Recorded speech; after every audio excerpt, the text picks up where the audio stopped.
Hello, hello. Hey, Jan. Hey, Adam. How's it going? It's going great. All right, awesome. Excited to talk about CTF. Yeah, we're always ready to talk about CTF, I think. That's kind of Exactly. a decent fraction of our job, let's say, a non-negligible fraction. So great. Yeah, so thanks everyone for being here. We're CTF Radiooo, and I'm Adam D. I'm here talking with Zardus, a.k.a. Jan Shoshashvili. And we're going to be talking today about a question that we get all the time, which is, how do I get into CT? Right? So maybe you've come across the term, maybe you've been listening to our podcast and you've seen, people talk about this and you kind of wonder, well, how do I get into that world? Because it seems, pretty intimidating for somebody from the outside, right? So maybe before we dive in there, maybe if we tell our stories briefly about how we got into CTF, I think that maybe would help show people that there's a lot of different paths in. Sure. Yeah, I think that's a great idea. They can be very, hopefully, inspirational. Hopefully. You want to go first, or should I go first? Sure, I can go first. So yeah, I did my undergraduate degree in computer science at UC Santa Barbara. While I was in there, I kind of always wanted to get into security. I messed around a little bit as a high schooler, learning how to spoof emails. So, doing direct SMTP messages to servers in order to spoof from addresses on emails. I never was really into security, and I honestly got into it essentially for me from academics. So it was when I was in my undergrad, I started taking a undergraduate computer security course at UC Santa Barbara that was taught by Giovanni Vigna, who became eventually my PhD thesis advisor and really great person. So what happened was, he taught his class, and he had basically it wasn't exactly a CTF, but it was a series of hacking levels and challenges. It's much more similar to the war games that we'll talk about in a bit. And he told us when he gave us this server, he said, hey, if anyone gets root on this system, which means, we each had our own user account, so it's a standard kind of Linux machine. If anybody gets access and elevates themselves to the root user, I'll give you extra credit on the assignment. And so I knew basically nothing. I mean, the only thing I knew was stuff he taught us in class. So I'm not trying to claim I'm the expert hacker over here, but I did exactly what he said. So I figured out, I ran just uname-a to figure out exactly what version of Linux it was running. I Googled in the CVE database for that version of Linux, found that there was a known exploit for that with a POV. I downloaded it on the system, ran it, and I became root on the server. And this was immediately right when it was released. And so the first thing I did was started messing with my friends. So I started messing with their home directories, changing stuff. Of course, they're not huge nerds. They didn't start on that assignment right away. I was the only one on that server.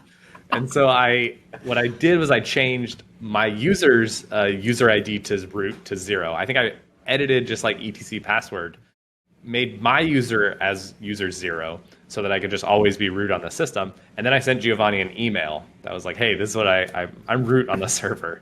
And it turns out he's using an old virtual machine. So it was, it hadn't updated and everything. So eventually the short version is he invited me to his hacking group meeting, which met weekly at UCSB that would go over, at that time we were going through the over-the-wire war games and specifically the Vortex levels. And so that was, the crazy thing was, that was essentially Shellphish at a time when I didn't even know, the group did not have a name. It was just called the UCSB Hacking Group. And through there was how I then eventually got into CTFs, is because through there, the big thing we were doing at that time was getting ready for DEF CON quals and DEF CON finals. And so it was preparing for DEF CON quals. I don't think I even went to finals that year. I think I was interning at Microsoft, but I definitely played quals in the lab, the sec lab at UCSB, which, funny enough, is where I first met Jan without even knowing who he was, because we ended up reverse engineering a virtual machine implementation, and we were pouring through the code and whatever and writing down the opcodes and everything and what they did. And it's one of those, I think, a beautiful moment of CTF where you can just be super into a problem, be working with somebody you've never met before. I don't even think I knew your name I don't really exchange names. It was just are you working on this problem? Yeah, get over here. And we would just worked on it together. And it wasn't until years later, 2 or 3 years later, when we were doing our PhDs in the lab, where it finally clicked. I was like, hey, wait, you're the guy that I was working on that problem with. So yeah, that's how I got into CTFs. Yeah, so the interesting thing is there's a moment in that story where our paths cross right as I'm getting into CTFs too. So let me give the run up to that from my perspective. Your story is much more of DEF CON involved into it, which is I'm very jealous about. Yeah. Well, it arose kind of by accident. I had this friend in middle school that moved away. Right, it was very sad. And we lost touch for a while, and sometime, maybe a year after he moved away, he reaches out on MSN Messenger, right? That was what everyone used AIM, but sure, go ahead. Yeah, exactly. So I was like, why are you using MSN? And he's like, I don't know, it's popular here in California.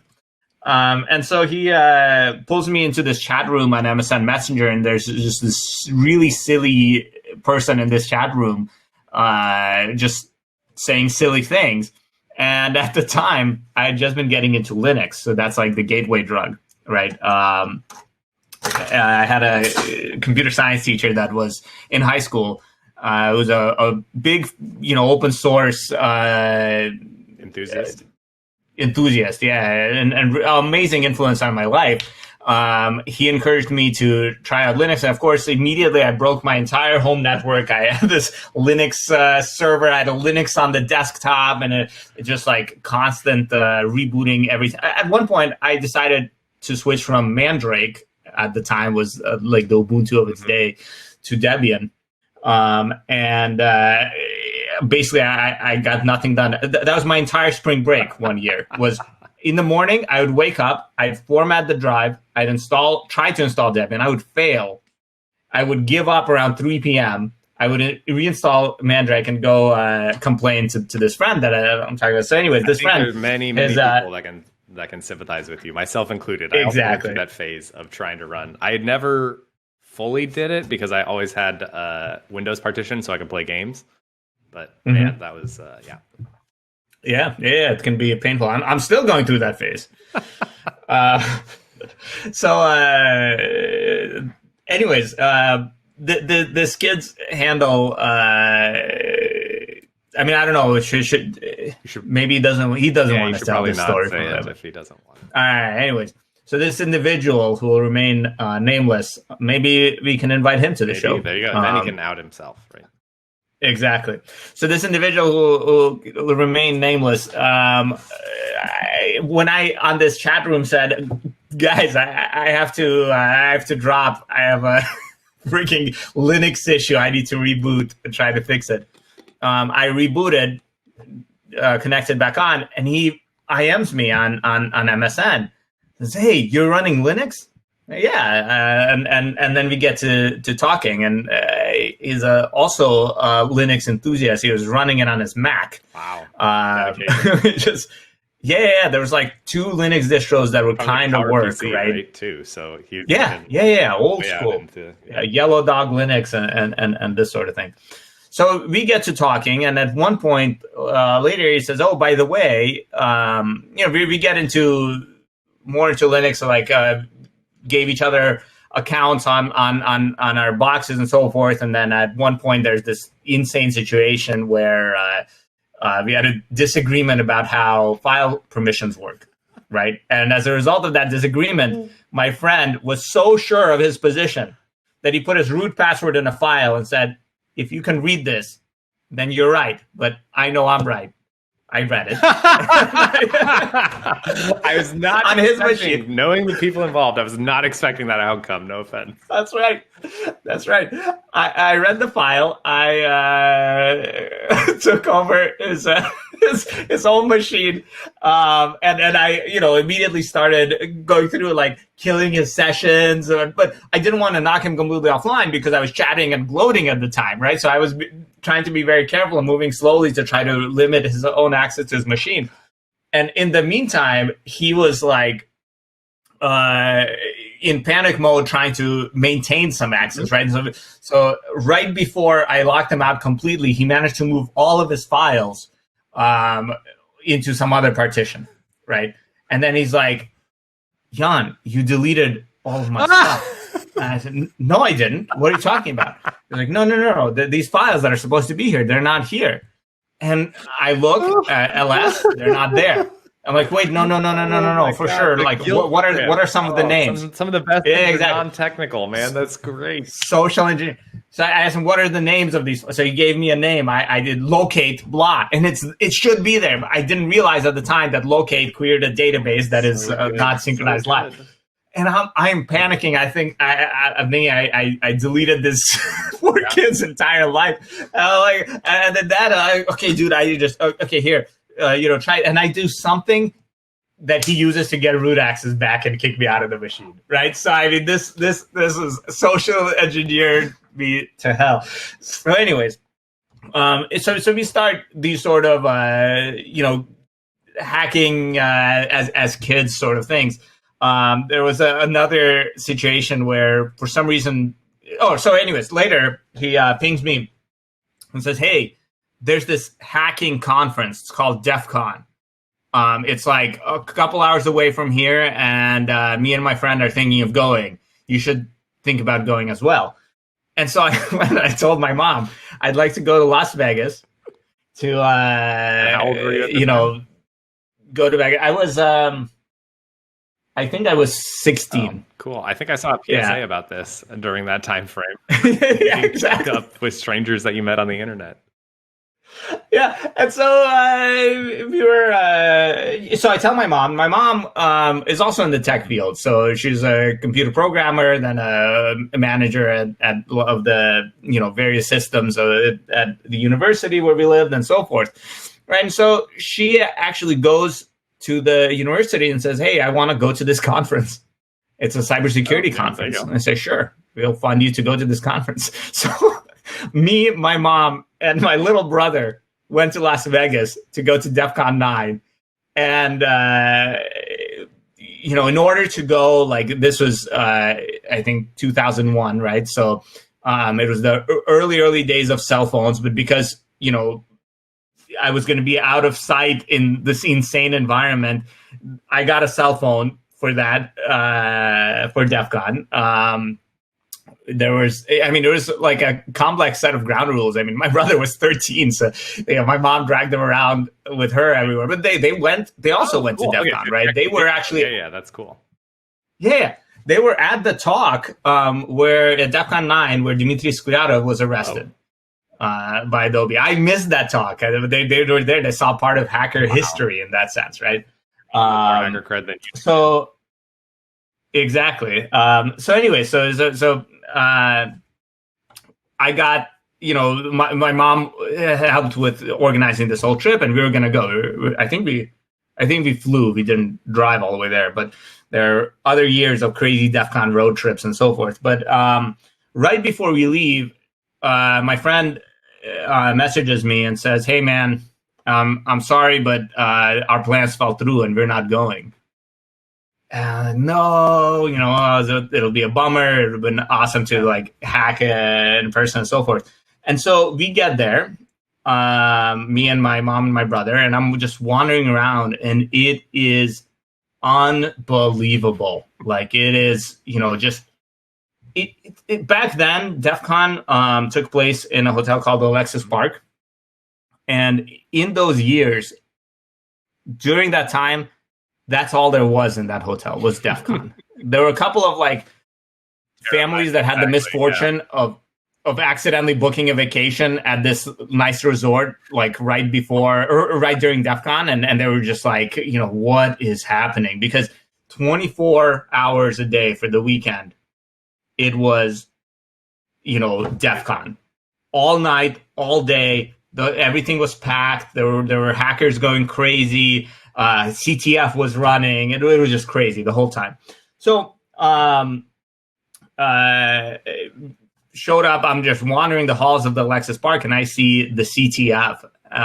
What is this? And there's either some sign or someone told me or something, or maybe in the pamphlet I read that this is where the kind of hacker like gods go to hack.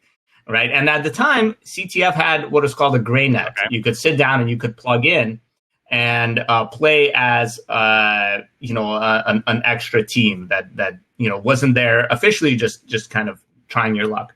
And the Greynet was more or less a shit show. Like it was insane. But I plugged in, and that year there was internet, and I was so excited. I went on AOL Instant Messenger. Of course, my friend and I took our conversations to AOL Instant Messenger because we weren't massive noobs. I went on AOL Instant Messenger. I was telling this dude, this is incredible. DEF CON is amazing. I'm so bummed you're not here. And I'm telling, someone taps me on my shoulder. At the time, my screen name was Yanshosh, very original screen name. What a terribly unoriginal hacker handle. God, you need to have more, exactly. Imagination. So someone taps me on my shoulder and says, "Are you Yanshosh?" I'm like, "Yeah." It turns out that this is my friend's friend. So what happened was, my friend and his friend were standing. They ended up last minute. The plans came together, and they were able to go. Right. And at the time, there was AIM offline messages didn't really work very well, etc. So I had no idea. I had a cell phone, but and so we didn't have cell phones at the time, right? So I had a cell phone, but my friend did not. Oh, interesting. Yeah. So there was like no way to really, convey to him that we were there. And the funny thing is, if you watch old sitcoms, this is a plot line in many, many sitcoms, like Seinfeld and Friends. They're all about like not showing up at the right place at the right time and not being able to contact people. Things that can't happen anymore. But so how did they find me? Right. It turns out that while I was on the Greynet, logging into AOL Instant Messenger like a complete noob, I did have some knowledge. I knew that AIM, unlike, for example, MSN at the time, or definitely unlike Yahoo Messenger, would actually encrypt your password rather than send it in the plane, right? Oh. So at the very least, I had some basic understanding, of being reasonable. But, cool. It was still a stupid thing to do. Especially because, SSH was already a thing, obviously, and port forwarding and all of that. And I could have connected from, through my home server and so forth, but I didn't. I just, bounced right online and so forth. How did they find me? Well, while I was getting on AOL Instant Messenger, they were wandering the room with the Greynet as well. And there was some dude sitting there running something like DSniff. Right, and it would be coming up, and DSniff monitors the network, and anytime it sees a username, password, or any other interesting information come across, it tells you. Right. And so there was some person that was on, and this they is were probably talking before to the him. Wall of Sheep, right? You were one of the first sheep. Yeah, I think this was the Wall of Sheep started out. Maybe the year after, 2 years after, but yeah, this would have been one of. Maybe it was already there, and I ended up on it. I don't know. But anyways, as they're looking over this person's shoulder, and he's telling them all about how you can use Ettercap to sniff, even you can ARP poison the whole network and blah blah blah blah. And they're looking, and they see on his DSniff Yanshosh pop up. Amazing. Right? And I'm like, oh, Jan is in this room.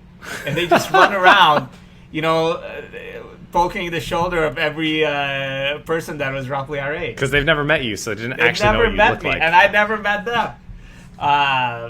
It's incredible. So, I met up with my friend, and we spent that entire DEF CON just running like crazy around the CTF. I was using a hand-me-down laptop. It had 16 megabytes of RAM and something like 200 gigs of a hard drive. Sorry, 200 gigs. 200 megs of hard drive space. I was running Linux on that insanity. Right, and my friend brought his desktop, his freaking That's how you had to do it back then. That's like, Yeah. you'd have a LAN party at a friend's house. You'd bring your whole machine over there. He spent the whole with the CRT, by the way. He spent the whole time lugging around the CRT. I don't think he went back to his hotel room once in that entire. Oh man, amazing! That entire DEF CON. It was insane. DEF CON. That DEF CON was really wild back then. So then, anyways, we made this connection, and we, stayed friends. Would to this day, we'd visit each other at least once a year, see each other at DEF CON 2. Oftentimes, I would go to his place as a launch point for DEF CON, and then we would drive from there. One time, while I was there, I did something drastic to my laptop and had to completely reinstall.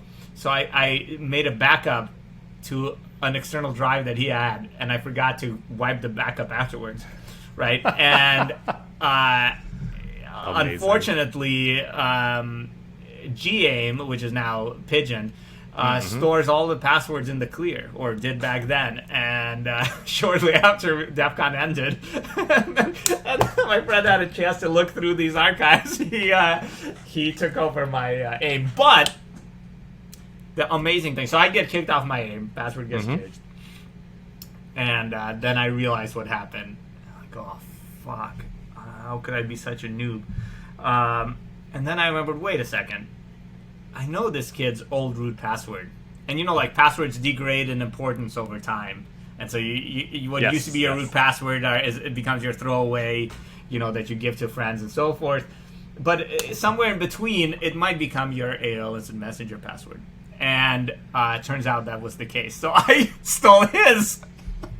Amazing. Kicked him out, and then we had an exchange of handles. It was incredible. All right, so bring us back to CTF. So this was your first DEF CON. You were on the CTF GrayNet that had this crazy connection with your friend. Yeah, and so this was 2001 in high school, DEF CON 9. And from there, every year, we would go to DEF CON. And we would hang out there, and we'd see the CTF hackers hacking. We would, DEF CON pipes television throughout all of the rooms of the hotel. DCTV, and we'd look at the scoreboard, and we would recognize team names and so forth. One of the names that we started recognizing was Shellphish, because they're always playing.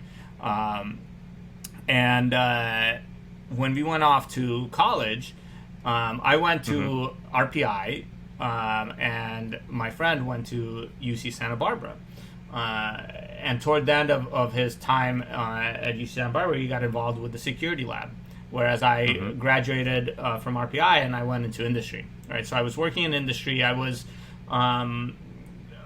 went into basically IT security initially, and there can be times in IT security where it's not like a, exciting, fun, dynamic like thing. A lot of jobs, let's say. Like a lot of jobs, it can kind of wear on.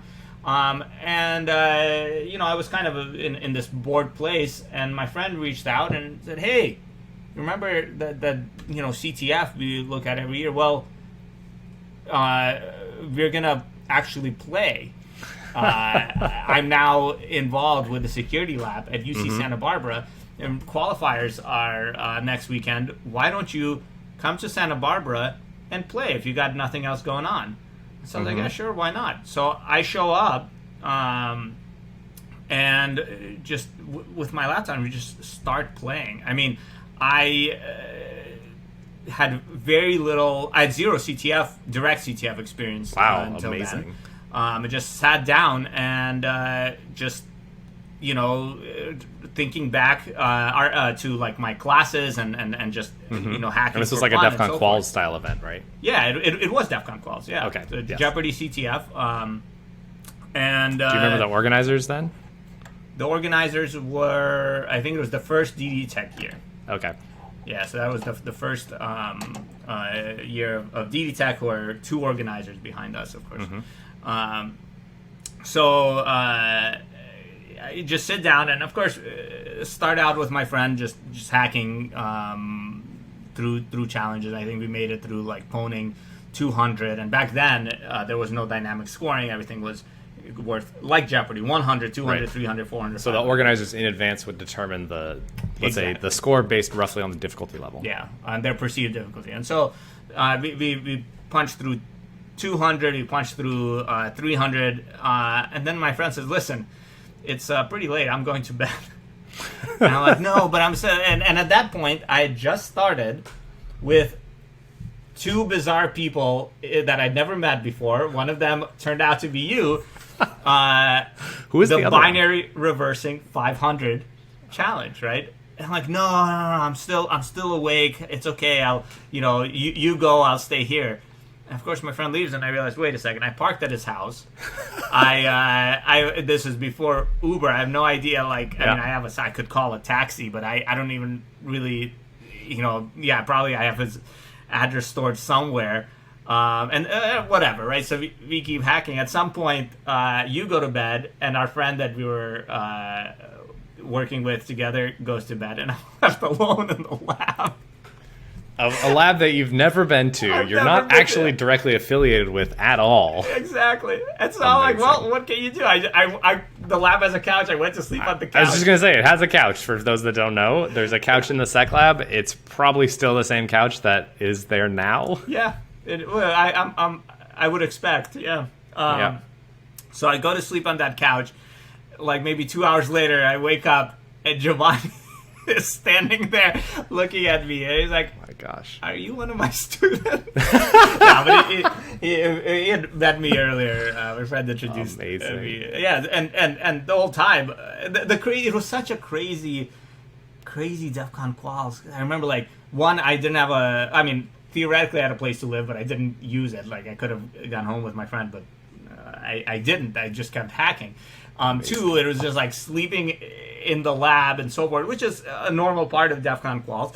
And three, the whole time that we were working on that VM reversing challenge, right? I kept looking over. Giovanni was working on some insane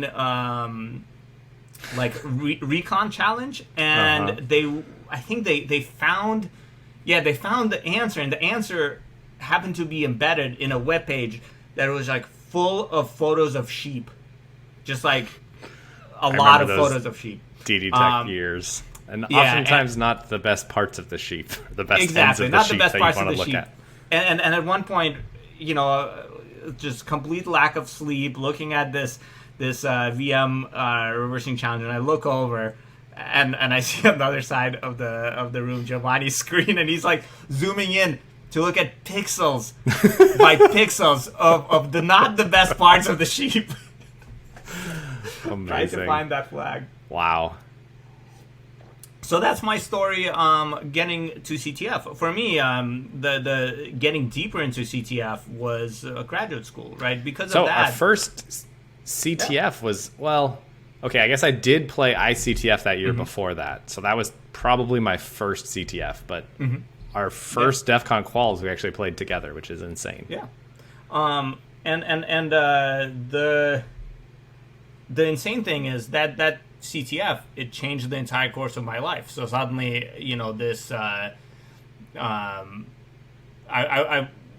realized, hey, I could go back to grad school and do this CTF every weekend. I was going to say, when you say this, you mean CTF, right? Not research in grad school. Yeah, exactly. So that had to be disabused of that notion.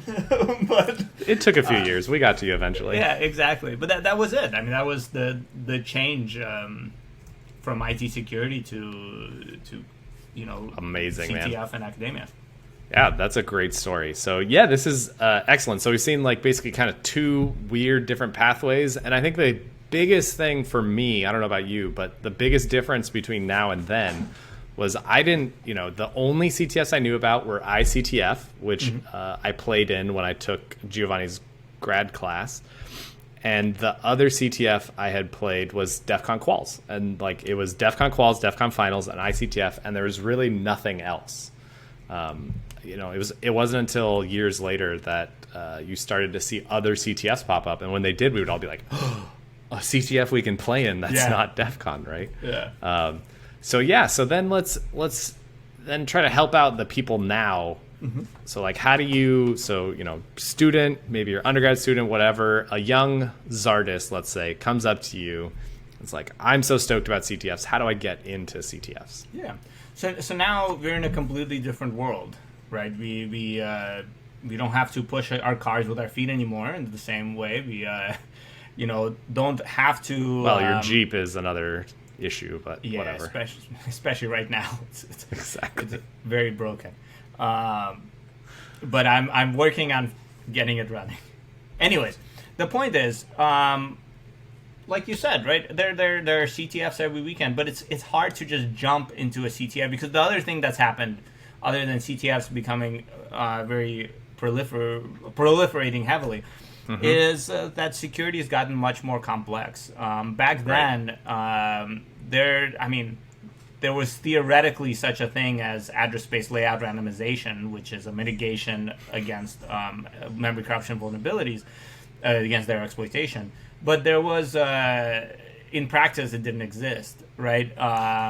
And so I remember years later, there was a CTF in which there was address space layout randomization enabled, and I think we contacted the organizers on IRC, and they're like, hey, and this was like pwning 500 points, right? The hardest pwnable in the game. And they're like, hey, it looks like address space layout randomization is enabled on this challenge. Is that meant? And oh shit, sorry about that. And they disabled it, right? That's so crazy to think about. Nowadays, seeing a pwnable without ASLR, unless it's some other exotic, crazy thing, right. I mean, what the hell? But so things have gotten a lot more complicated now. Right. Do you want to talk about some? I can bring up the CTFtime.org so that people can see that, like, just to answer the simple question of how do I know when CTFs happen, right? So we keep saying, there's CTFs every weekend, CTFs every weekend. There's actually a great, website, CTFtime.org. All the upcoming events here, you can see that, as we're recording this right now, in in 3 hours, the Google Capture the Flag CTF is going to launch, and there's a number of CTFs here, and then you can find, the other great thing is you can find write-ups to CTF challenges. This is a little bit more advanced type of thing, but the basic idea is when you've worked on a challenge, you can actually learn a ton even if you fail. So that's the other thing that CTFs teach us, is like there's learning opportunities in failure. You may bang your head against a problem, not be able to solve it, and you're just thinking, why? What did I miss? Well, people write write-ups of CTF, how they solve CTF challenges, and so you can see what the author meant or what they intended for you to do, and so you can identify those gaps in your education and go forward.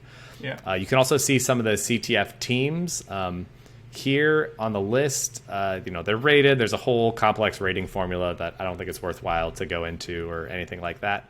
The one thing I will say definitely for getting started, I've never played on this team.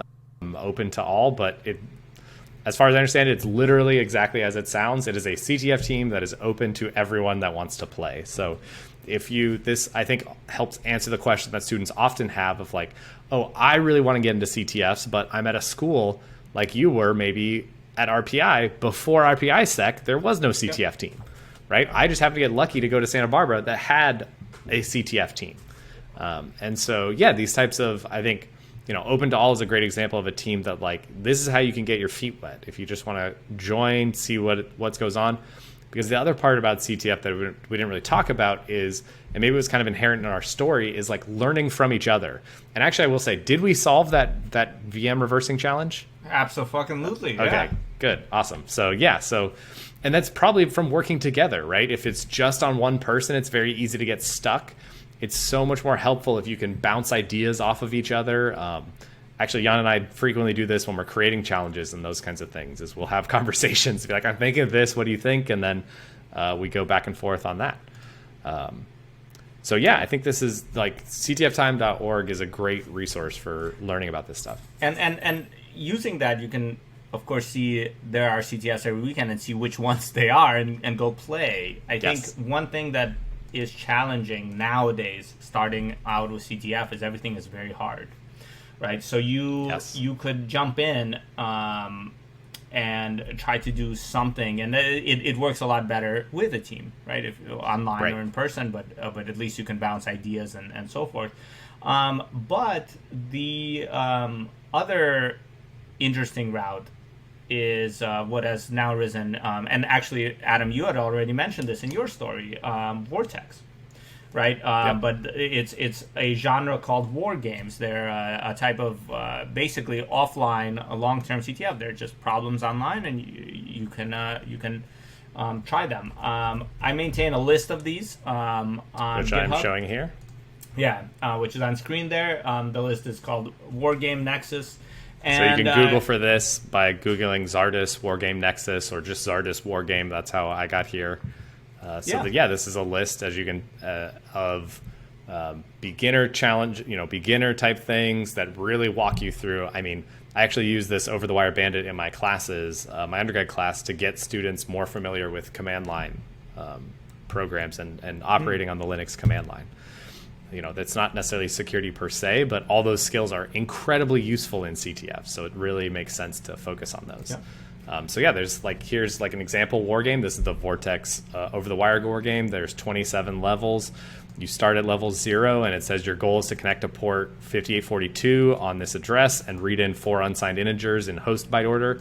Add those integers together and send back the results to get a username and password of Vortex1, and bang. So you do this. You figure out how to do this. There's also, what I love about these things, there's helpful reading material for each level. So if you're stuck, you have absolutely no idea what to do, go read this stuff and try to, get yourself to the level where you can do that.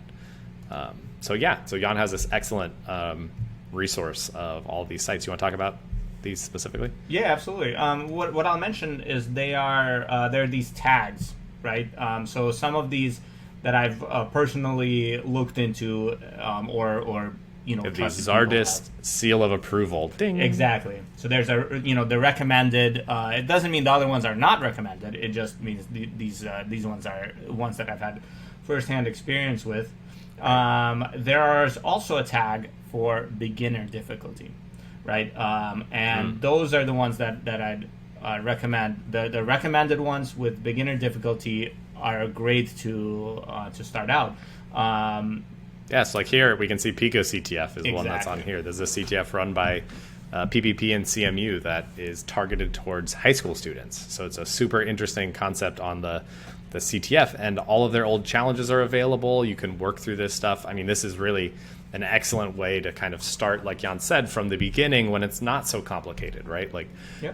Doing things like reverse engineering, understanding a program just from looking at the binary disassembly is already difficult enough without then having to, add other layers upon that of how do you exploit it and all those things, and dealing with ASLR and ROP and heap exploitation, right? All this crazy insanity. Or so it makes sense to start piling that on step by step. So you exactly, can yes, that's knowledge. A great point.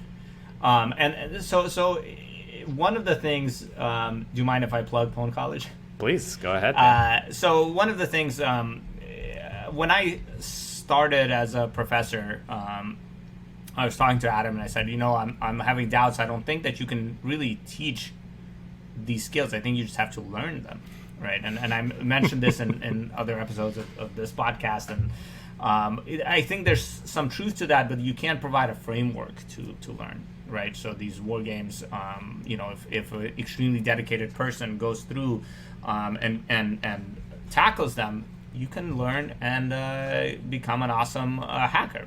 Right. One thing that, as I've started teaching undergraduate classes, I started thinking about is how do you actually get, at a wider level, maybe not just the most dedicated, self-motivated people, but how do you bring security to people? And out of conversations with Adam, where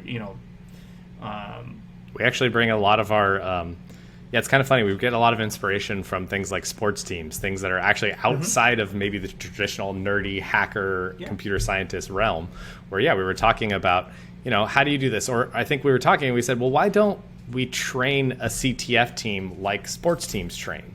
Exactly. Right? Sports teams have practices, 2 hours a day of practice. And what do you do during that practice? You work on the fundamentals of whatever your sport is. If it's soccer, you just work on passing, literally the most basics. Make the ball go from this point to this other point to another person. You work on shooting. You work on all these kinds of different skills so that during a game, you're not thinking, I need to pass the ball to this person, so I need to kick it at this specific way. You just go, the ball needs to go there, and your body takes over, your muscle memory takes over, and you go. Yeah.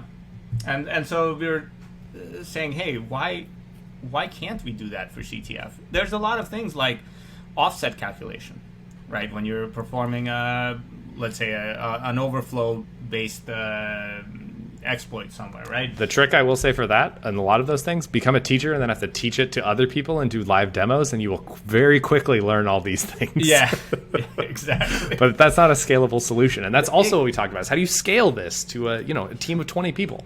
Exactly. So my attempt for this with some awesome students at ASU as well is Pwn College, right? So we created Pwn.college. So you can go to the website Pwn.college. Exactly. I was shocked to learn that there's a college TLD, but then we grabbed it. Yep. So Pwn.college is a framework that has this set of practice makes perfect inspired progressive CTF challenges. So Adam, if you scroll down to the modules, we have this is a class at ASU, and actually this semester I am because I'm everything is online. Fall 2020 for those this is when we're recording this. It's going to stay here for years, Jan. People 10 years from now are going to look back on these episodes. Archaeologists in the late 4000. Now you're thinking like a sci-fi author. I love it. Exactly. Their society was based around CTF challenges. It'll be AI archaeologists that go back through all this stuff and somehow will end up as a tiny footnote in a book written by an AI. Yeah. Will it influence the values of some neuron weights? Beautiful. We're all just weights in a neural network. So the point is, this upcoming semester, fall 2020, I'm trying an experiment. I'm teaching this course in an open to the world style. Mm-hmm. So I'm putting all the lectures online. All of the challenges are already online.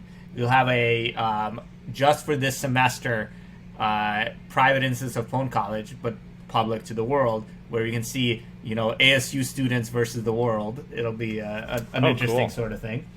And if you click through, for example, to shellcode or something, right? Yep, I love shellcoding. So this is a module about shellcode injection. Mm-hmm. And you see I already have slides linked here, and this is just my slides on shellcoding. I'm currently improving these for the beginning of the class next week, and then I'll go through. I make lectures and I'll put these online as well. Mm-hmm. But aside from this, if you click on this ctf.pwn.college link, I'm ready to ctf.pwn.college. Yeah, and click. Do you have a login? I definitely do not. Yeah, then it's hard to demo. Anyways, if you can go and register a account and create and go and try these challenges. Each module, shellcoding, has something like 10 different levels of difficulty, starting from the very simplest one, let's write some assembly, and ending up at insane constrained shellcode. And magically, in the time you're talking, it's so easy that I was able to create an account in that time that you were done talking. I'm actually super impressed how fast that was. All right, so grab a shellcode, baby shell. Baby shell. Whoa, that's not just one baby shell. This is a lot of baby 11 shells. 11 levels worth of challenges, with each level having 3 variants. This is another idea we are exploring in Pwn College is different variants. So you can have the exact same type of vulnerability you're trying to exploit, for example, but with slightly different offsets. The idea is, you do this calculation in your mind often enough, and then it becomes automatic. Right. And the other thing is teaching challenges. So Adam, if you click on on a teaching challenge. So every challenge, you can do a number of things. You can run the challenge. If you just start it up, you can connect. You can run the challenge in practice mode, where you can connect and you have root access to debug your solutions and so forth. And your home directory persists between all these challenges, so you can write your script. As if you were a young Zardus stealing your friend's root password. You just Exactly. have root access on the system. You can debug your solution, and then in practice mode, so you can actually see exactly what's going on, and then you can run it in real mode to actually get the flag. You can download it for offline analysis, or you can click and open up a web browser with a binary reversing engine called Binary Ninja. Nice. Where you can actually look at this program. Anyways, if you hit play, boom, it starts it up. You can SSH in, or if you just close this out, right on the website without having to set up anything, you can just hit terminal. And there you are. You are in a terminal interacting with your program. Yep. And if you go back and restart it in practice mode, you'll have sudo access too.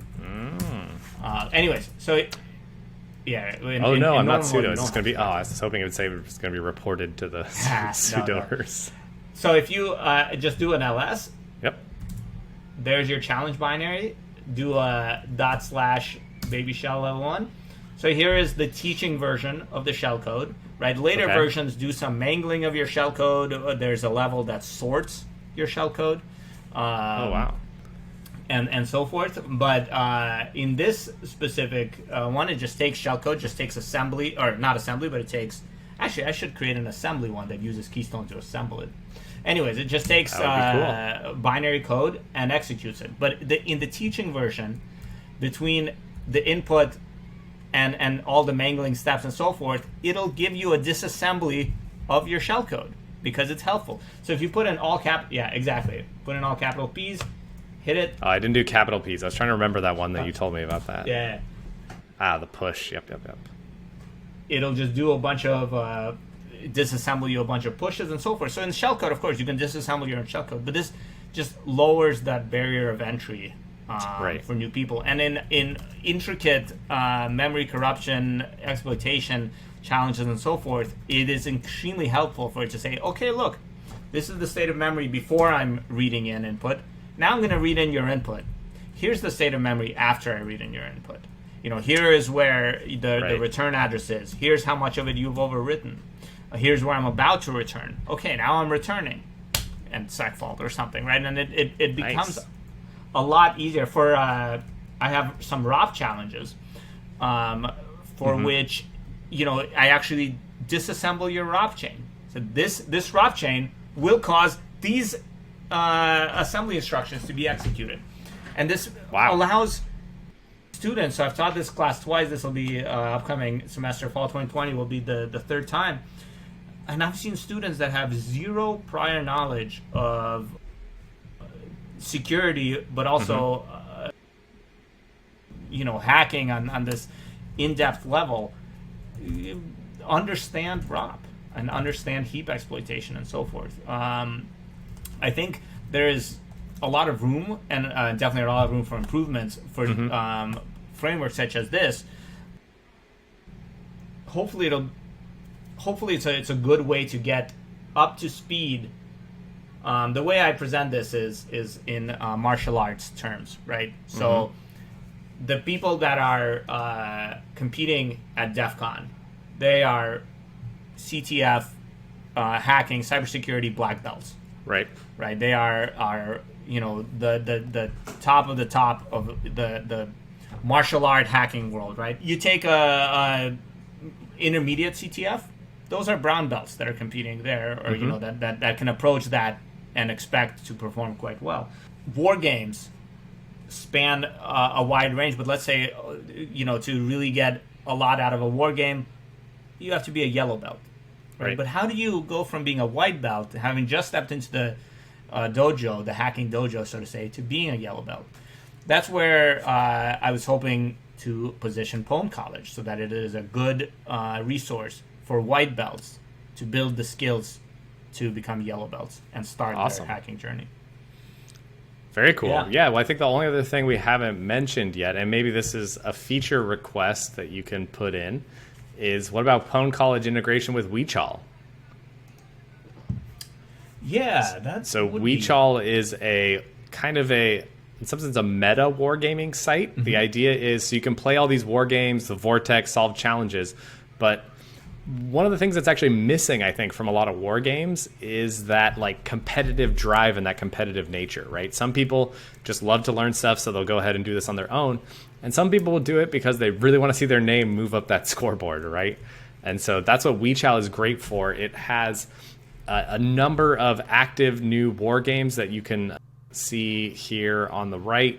And so I really like pwnable.kr. That's one of the ones I like a lot. But the idea is you create an account on WeChaw and then you link the war game with WeChaw. And so that WeChaw serves as kind of a global hacker scoreboard of different challenges. So I think that's a cool thing. I'll also plug pwnable.kr a lot because I like this. It's a similar, without I think the Pwn College has this great kind of like the bowling analogy of the bumpers, right? So these are the things they put up so that you can practice bowling without getting a gutter ball, right? Which can be very frustrating. So that's like what I see this teaching things that you have, right? Where you're helping them out by helping them take those baby steps, right? But they're still learning in the process. Like you can get, as long as you're not actually using the bumpers when you're playing bowling, those just help. They're not there to and help you have a better time. So anyways, I think pwnable.kr is great because it has a number of different challenges at toddler levels and goes all the way through. And I wonder if it's still here. Yeah, so there's a link I think here to one of my videos, which I'm going to plug here. So I did a live walkthrough of some of these levels, which are still up here. So you can check that out if you like that. That live walkthrough, is that what we played at DEF CON 1 year? Or yes. Yeah. That's incredibly frustrating. Yeah, so DEF CON 26. One of the things at DEF CON is a very distracting... CTF, DEF CON CTF. DEF CON CTF is a very distracting set of entertainment videos that are meant to make hacking there at DEF CON CTF a very difficult experience. Mm-hmm. 1 year we played one of Adam's walkthroughs.